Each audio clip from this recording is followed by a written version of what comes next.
இப்போ நான் இந்த பம்பருக்கு கூட போறேன். அதால எல்லாமே நம்ம பம்பர் விளையாடி இருக்கோம். ஆனா இப்போ திரும்பி பம்பர் விளையாட போறோம். இதுதான் பம்பரம். இப்போ விளையாடலாமா?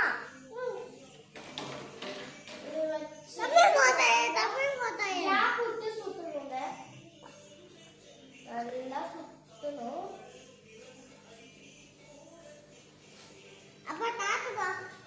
அது ஸ்லோவா அப்பதான் அது வரும்.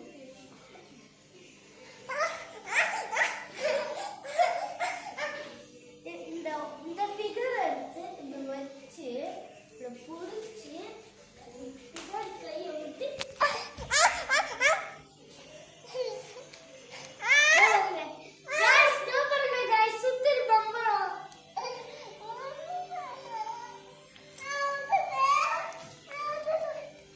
இந்த வீடியோ உங்களுக்கு பிடிச்சிருந்தா சப்ஸ்கிரைபும் லைக்கும் பண்ணிடுங்க. Bye guys. நான் நிறைய வீடியோ போடுவேன். ஃபர்ஸ்ட் டைம் இந்த ஃபர்ஸ்ட் வீடியோ போட்டிருக்கேன்.